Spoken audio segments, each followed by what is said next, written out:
morning and welcome, Patriot Radio News Hour. Joe and Jason on this Friday. I hope it finds you well out there.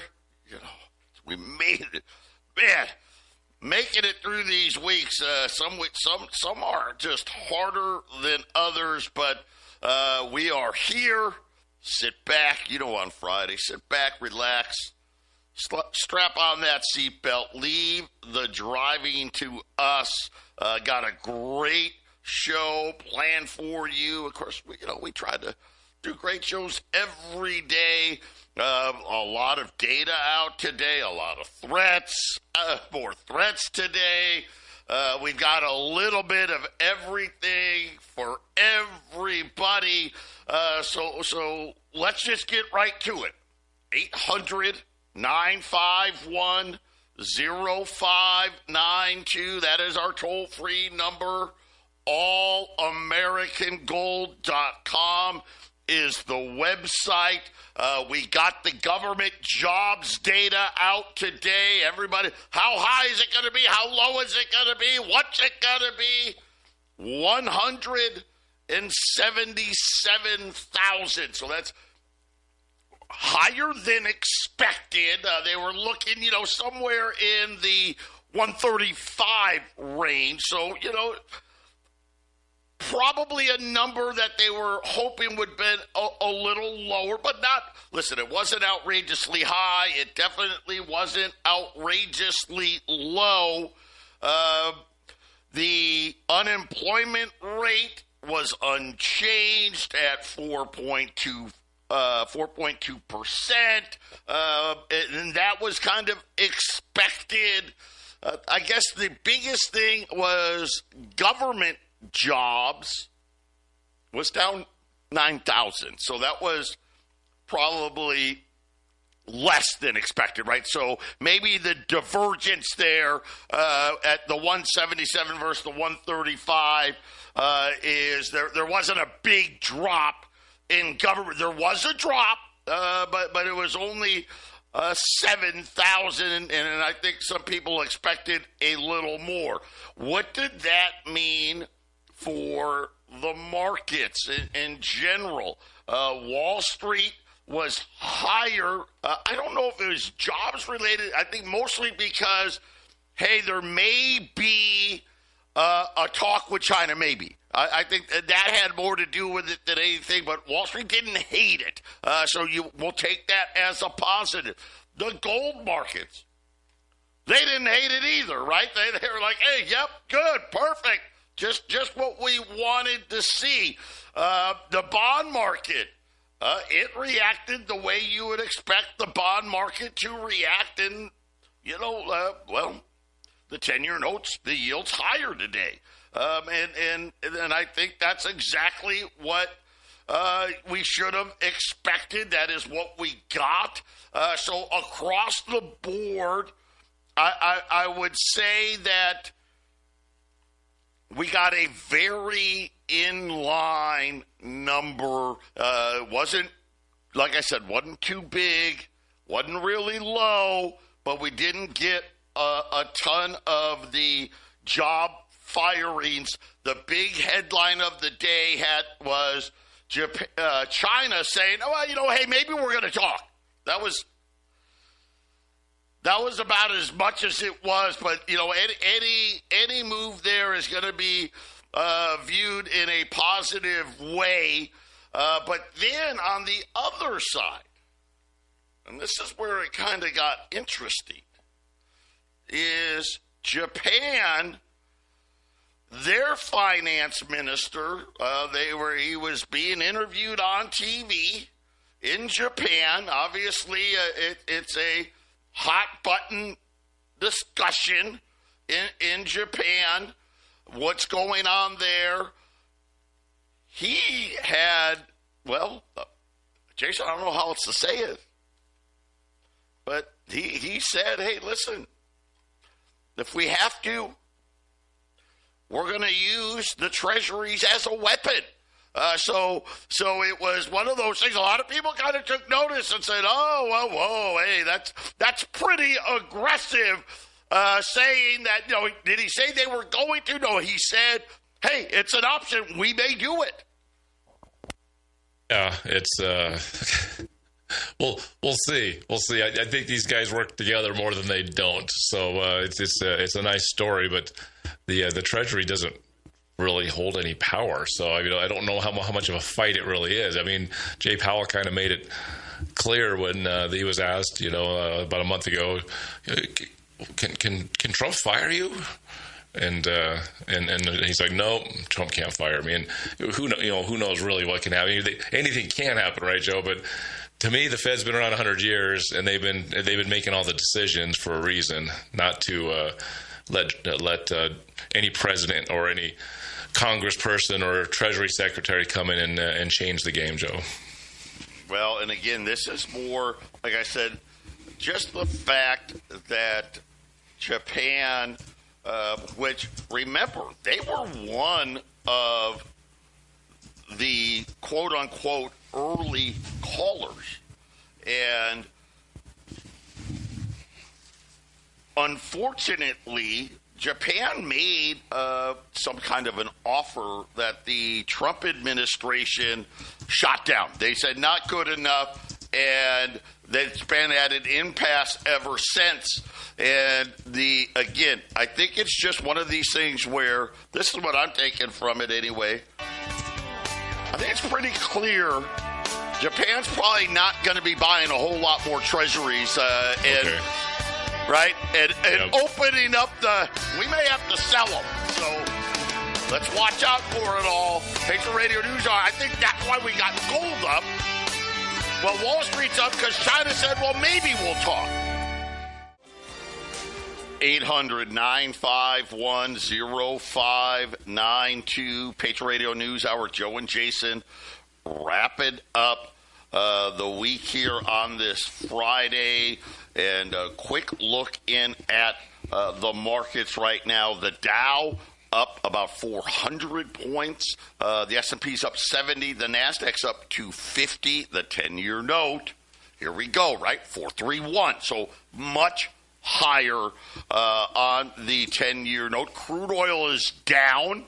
$58 and change as we may get Saudi Arabia now saying, hey, maybe we'll help out with oil prices. We'll see. Gold right now up almost $25, $32.65. Silver down a little bit. I don't know why. Kind of interesting, but right now down. It's not down a lot, but down a little bit here. $32.15. Platinum's up $9.68, and palladium at $9.34. And again, we keep on watching all of this playing out.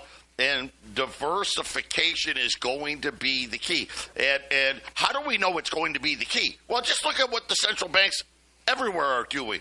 The Japanese, just by saying, hey, listen, if we have to, we're going to sell U.S. treasuries.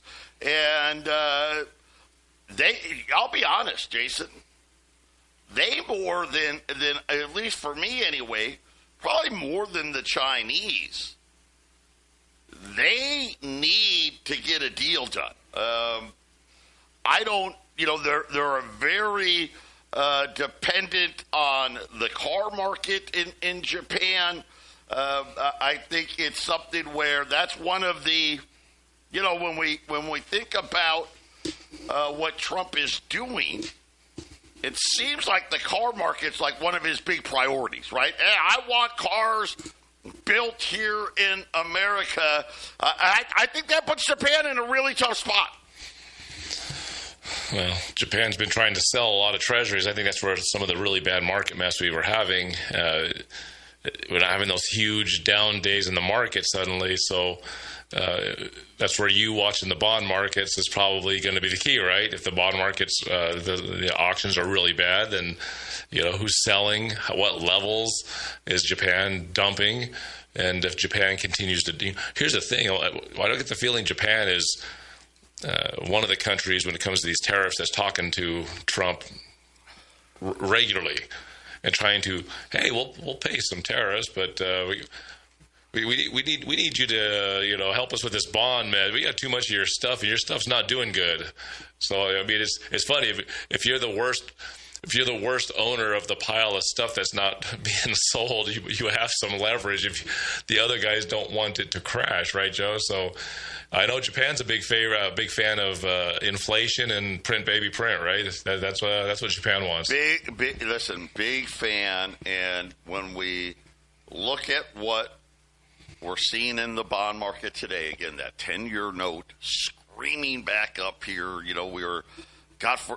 for just a minute earlier this week, right? We got into the teens, like 417, 418, and there's like, okay, everything is going smoothly, and now here we go. It's Friday, and we're back in the 4.3s, and I think it's because the market is taking notice, saying, okay, it is my belief that it was actually Japan that caused the problem a couple of weeks ago. They want the news, the mainstream media, because they're not that smart. They really aren't. They wanted to say, oh, it must be China. It's China. It's China. Remember, I was telling you, I said, I don't think it is. China's already been. China has a very deliberate approach to things. They have been dumping treasuries for several years now. They've got a schedule. Right? They're not going to dictate away from that. And of course, news broke later, and the mainstream media probably just doesn't. They've moved on to whatever the flavor of the day was. Jason, it was most likely Japan and some of the EU members that were doing all of this selling. And so the comment from the finance minister of Japan last night, I think, has gotten the bond market again saying, are we getting ready to have another problem? And the answer is yes. I mean, listen, we're going to have a problem anyway. It's just a matter of when, right? When is it going to be? And if Japan, if their economy, so yesterday they took down GDP. They really ramped down their estimates for their own economy. And then you get these comments from the finance minister last night. It definitely feels like Japan is trying to send a message, hey, pay attention to us. We need to get this thing done, and if not, we're going to do things you may not like.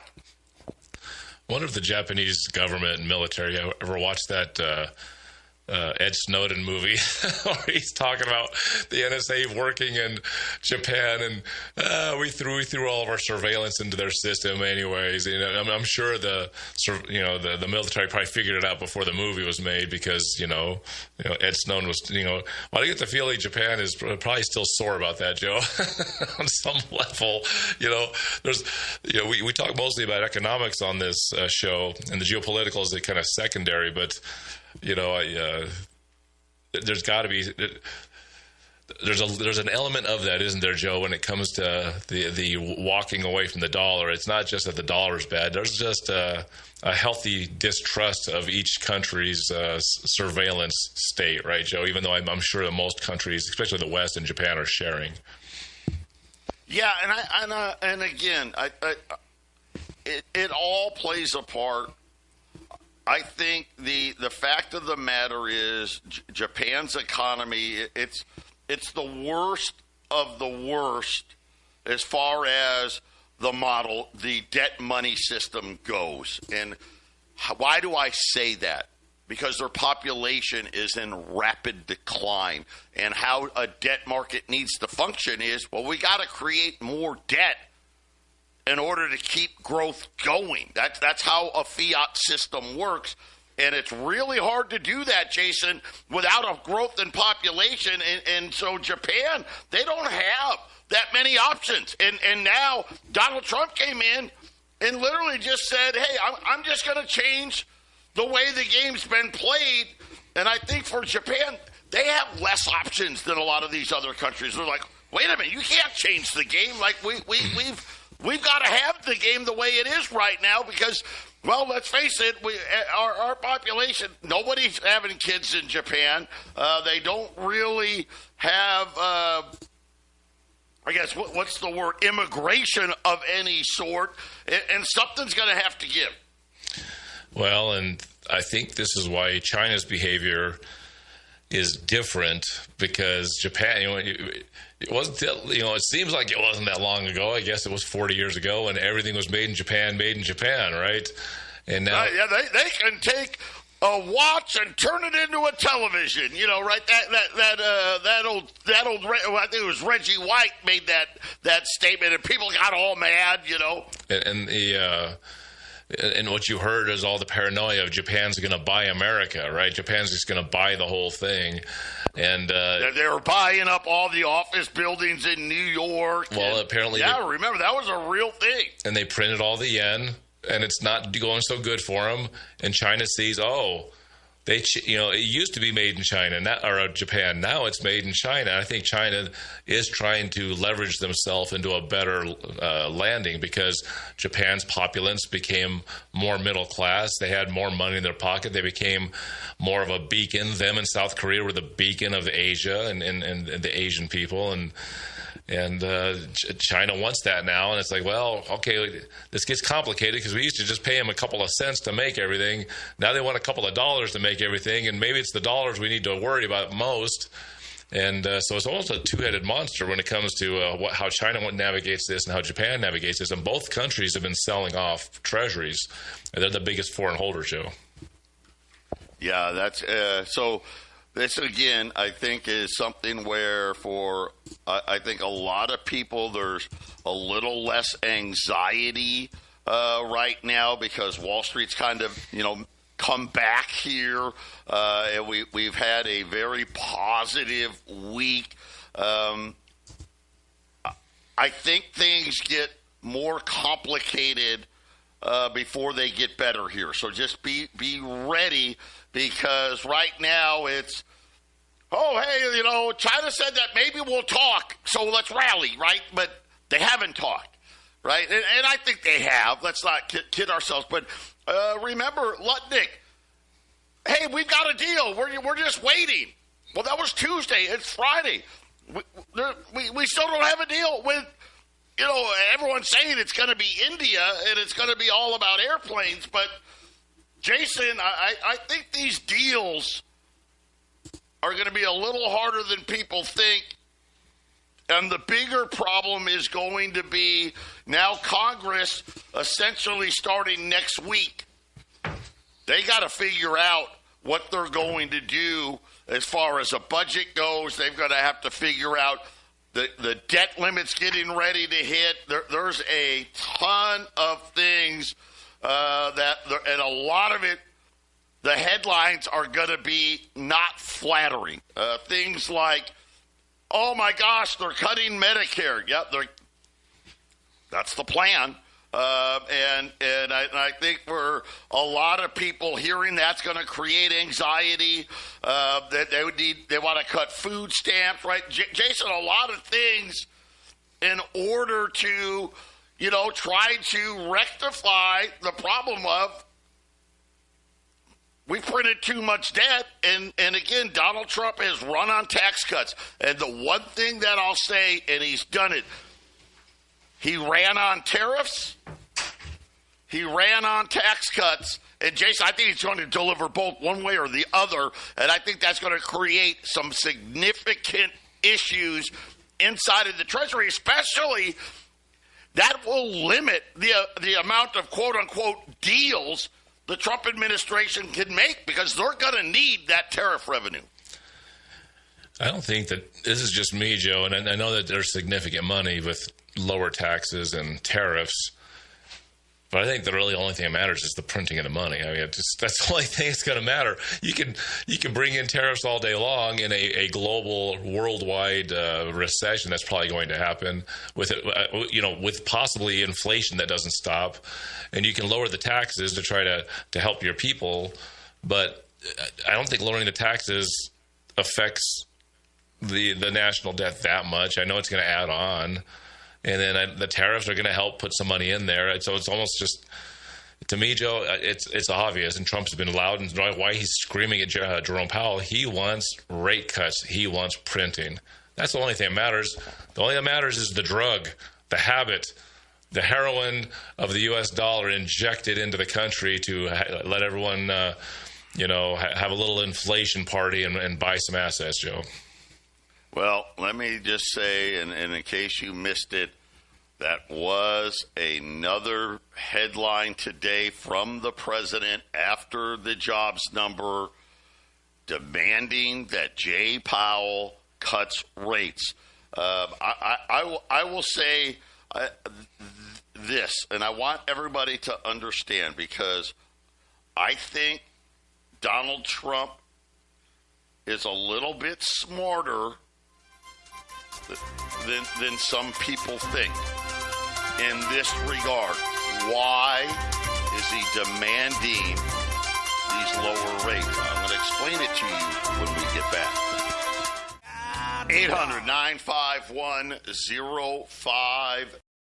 800-951-0592. It's going to be a clean out the vault Friday today. We haven't done this in a while.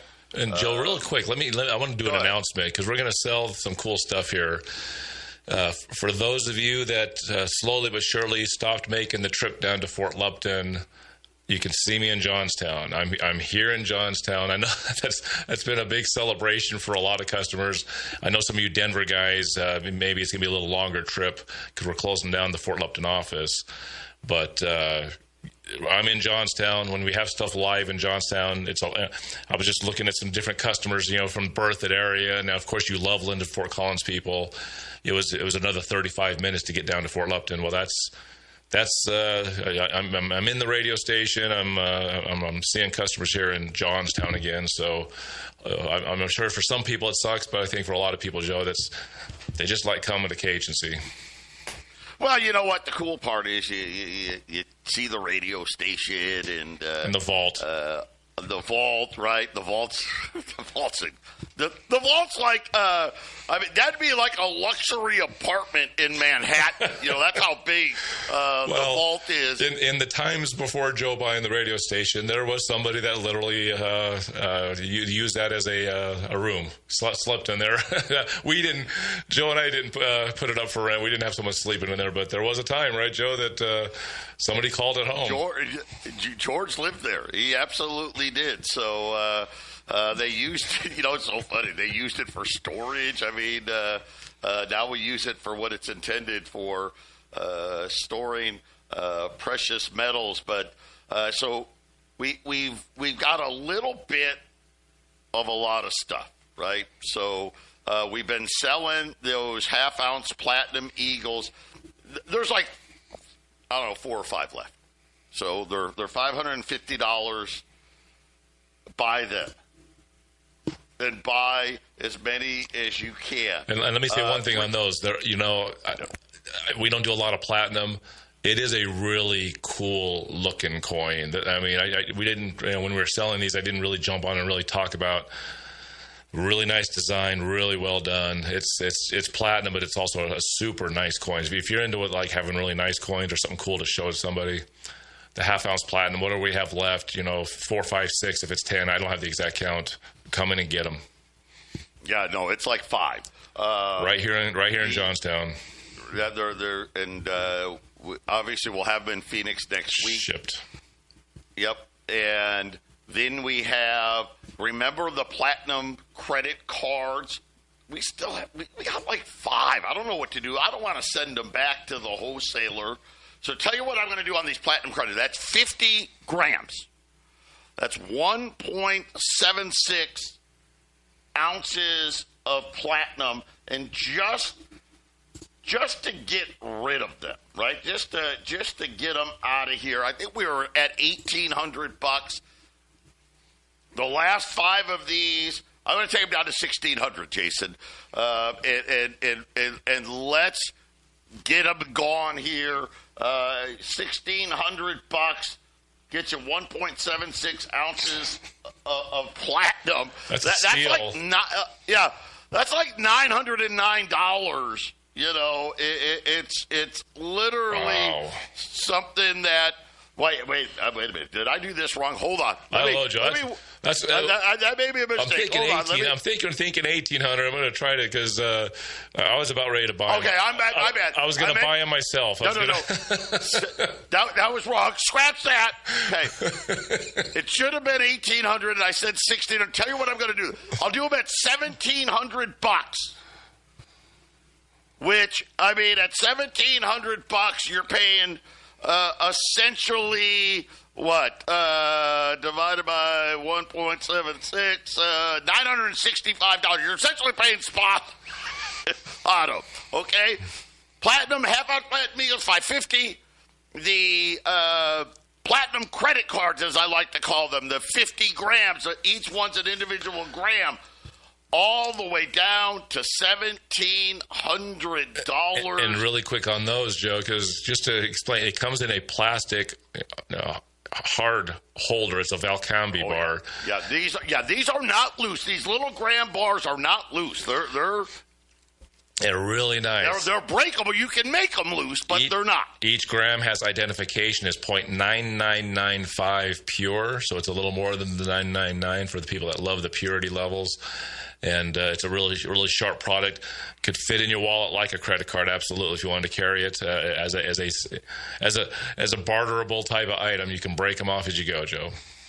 Yep. And then yesterday we had the 1990 Silver Eagles. I still have some of those left. Silver's down a little bit. So I'll tell you what I'm going to do. So yesterday they were $775, 5 or more $770. Today, $770, 5 or more $765. And like I said, I don't have a lot of those either, but till we run out of them, Jason, there you go. So you've got clear out the vault time. We've got some Silver Eagles, 1990 Silver Eagles. We've got some of the platinum credit cards, and then of course a very few amount of the platinum American Half Eagle. 800-951-0592, and we'll continue to watch and see what's going to happen next week, right? Because are we going to finally get some sort of deal somewhere? We're getting some more data now. Okay, so maybe this is it. The birth-death model created 393,000 jobs, Jason. So to get to the 177, they think, hey, there's probably 393,000 jobs we don't know about that could be in there. They call that the birth-death model. Hourly earnings was at 0.2% higher, so maybe a little bit of good news for the inflation side. Hours worked 34.3. So that kind of gives you the full breakdown now of the jobs market. And really, we'll sit there, right? China's been on holiday. China's back on Monday. So it will be it'll be an interesting week, I think, next week. And by the way, one other thing because this is something I haven't seen. Native-born workers surging in that jobs report. So remember, under Biden, all the jobs were going to foreign workers. So something of note anyway. 800-951-0592. Get your platinum put away. Get your silver put away. Jason and I, we're going to be right back. 800-951-0592. 0592. Joe and Jason on this Friday. We're clearing out the vault today. Already, if you want a shot at these platinum credit cards, they're $1,700 today. That puts it, you're buying platinum at spot on these because that puts it down to $965. They're $1,700. We got a few of those left. We've got, I actually got the number now on the half-ounce Eagles. We've got 7 half-ounce Eagles left. Remember, we had 60 of them. We got 7 of those. They were $550. That's below cost on a half-ounce Eagle, by the way. And then on the 1990 Silver Eagles, just a great opportunity here. $770. If you buy 5 or more, $765. You can go to the online guys. They want almost $1,100 for a roll of 1990 Silver Eagles. So pick them up here. Like I said, $770. And if you buy 5 rolls or more, we'll take them down to $765.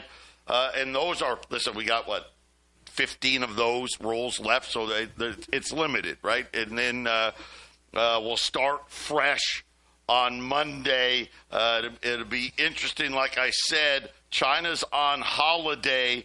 When those markets reopen, I've got a funny feeling we'll probably have more of a market that we were getting last week, Jason, versus the market we've seen this week. Let's see what happens, right, Joe? It's it's hard to come up with a situation where you think it's going to get better. That's kind of the problem. We're beating the same drum every day, but something has to, here's the thing. It's not a good drum. It's not a good thing, but the markets will be happy if there's money printing. I mean, that's literally the only good news that can be given, which is not good news because that just means everybody's going to be paying a whole lot more for stuff. And the next round of inflation, when they start printing and lowering rates, Joe, could be the most severe thing we see in our lifetimes. It has that potential. And remember, at the end of next week, we're also going to have the Treasury refunding. So that's probably another reason why we're seeing the 10-year note going higher today as the Treasury has to sell another $125 billion in additional Treasuries next week, and really didn't give guidance for what's going to happen in the next quarter on the next refunding. When that comes, they're saying that they're going to leave it open, which is kind of, it's a nice way of saying, well, we got to wait and see, right? And how bad are the tariffs going to be?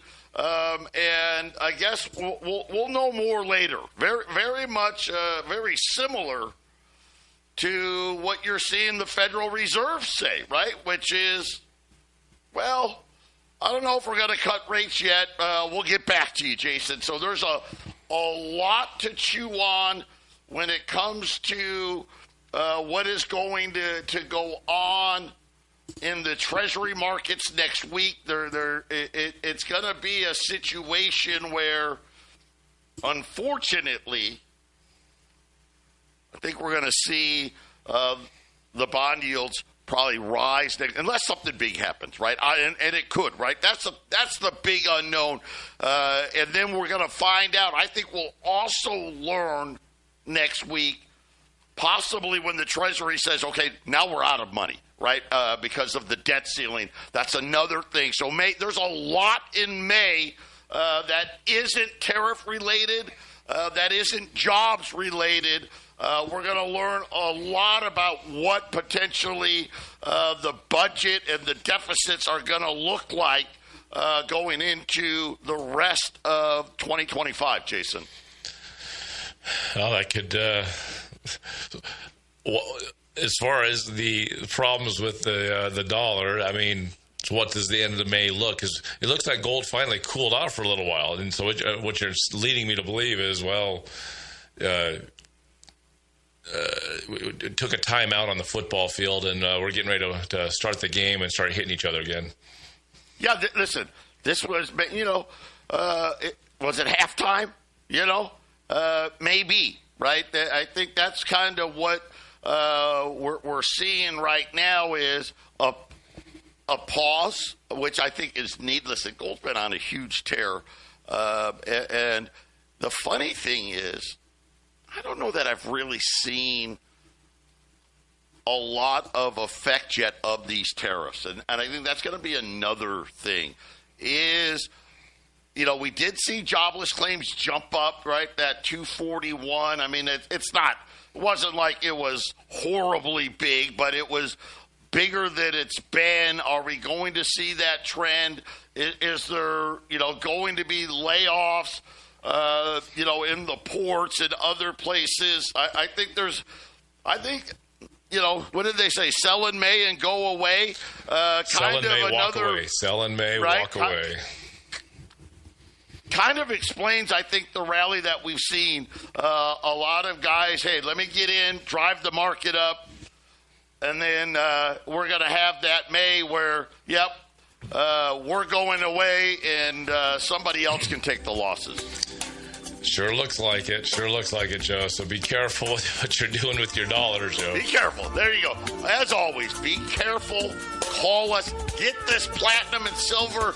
Clean the vault out. Platinum credit cards at spot. $1,700 for 50 grams of platinum.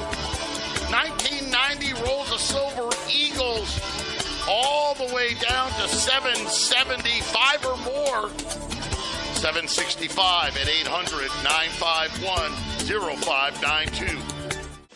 800-951-0592. Final segment on this Friday.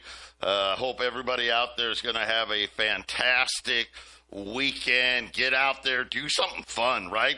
Go D-backs. Finally won a few games the other day. But having said all that, we are cleaning out the vault. I need the room. We've got a couple now, down to a couple half-ounce American Platinum Eagles at $550. We've got a couple of the Platinum credit cards, 50 grams, and it really is. It's a cool package. You're going to love them. It's all about the price, though. $1,700. You're buying platinum at spot. Come on. Can't go wrong with that. And then the 1990 Silver Eagles. Everybody wants to, jackhammer these prices. It's kind of funny. The 1990 is kind of now the latest of the coins from the 90s to kind of all of a sudden people want to charge premiums. That's not how we operate.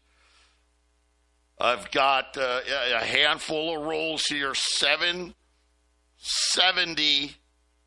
Buy 5 or more, as long as I still have 5 or more, at $765 at 800-951-0592.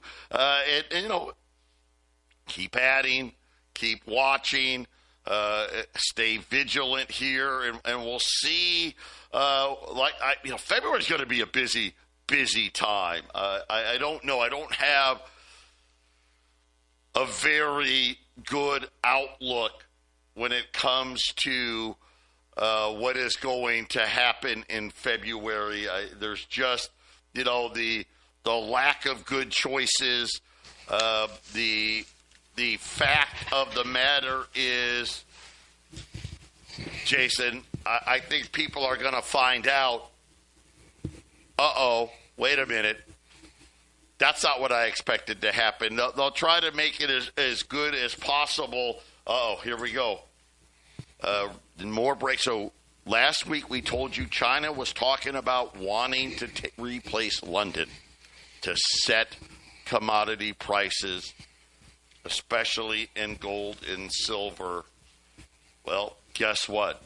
India, according to Reuters, is now saying that they would like to join the Chinese and maybe create a new Asian marketplace where the prices get set. And, of course, China's the largest consumer of gold. India's number 2. Jason, these two guys get together here.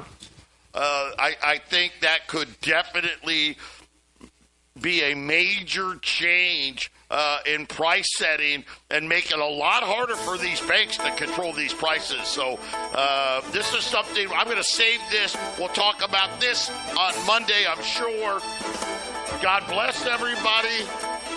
We're going to wrap it up with that.